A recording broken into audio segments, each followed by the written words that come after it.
After most of these who were going up to Jerusalem for the Feast of Tents had left Capernaum, Jesus began his journey with his disciples.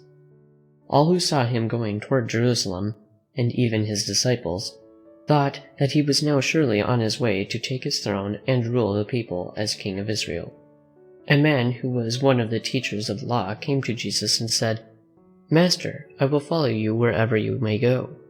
He thought that by following Jesus he might have some high place in his kingdom. But Jesus saw that this man was following him only for gain.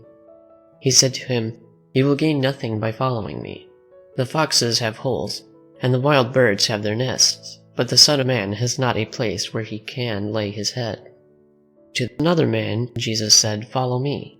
The man answered, "First let me go bury my father." Jesus said to this man, "Let those who are dead bury their dead, but do you go and spread everywhere the news of the kingdom of God." Jesus meant by this that such matters as the burial of the dead could be cared for by others, even though they did not have a knowledge of the truth which gives life. But Jesus wanted this man to go at once and preach his gospel. There was another man who said to Jesus, "I will follow you, but let me first go and say goodbye to my friends at my home." "Whoever looks back," answered Jesus, "after he has put his hand to the plow and is of no use for the kingdom of God." For his work, Jesus wanted men who were single-hearted, giving up all, that they might follow and serve him.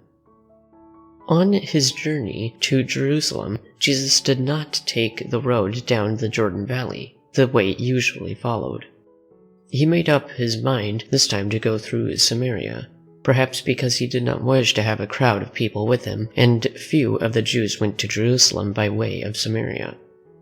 As he drew near a Samaritan village, he sent some of his disciples to find in it a lodging place.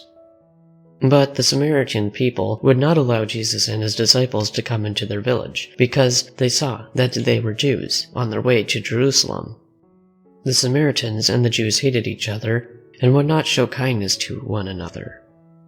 James and John, two of his disciples, were exceedingly angry at these people, who would shut out their master. They said to him, "Lord, shall we call down fire from heaven, as the prophet Elijah did, and burn up that wicked village?" But Jesus said to them, "Your spirit is not right. I did not come to destroy the lives of men, but to save them. Let us go to some other village." While he was still on the border of Galilee and Samaria, as he was going into a village, he met 10 men who had the terrible disease of leprosy. They stood at a distance, for lepers were not allowed to come near people, and they cried out aloud, saying, "Jesus, Master, have mercy on us." "Go," answered Jesus, "and show yourselves to the priests." As they went, and by going showed their faith in Jesus, they found that their leprosy was gone, and they were entirely well. 9 of these 10 men, after they were cured, went on their way toward the temple. But one of them, when he found that he was a leper no longer, stopped with a loud voice, praised God, and ran to Jesus' feet and fell on his face before him, giving him thanks for this cure. This man was a Samaritan. "Were there not 10 men cured?" said Jesus. "But where are the 9? Was there only one to turn back and give thanks to God, and that one a stranger?" And Jesus said to this grateful Samaritan, "Rise up and go your way. Your faith has made you well."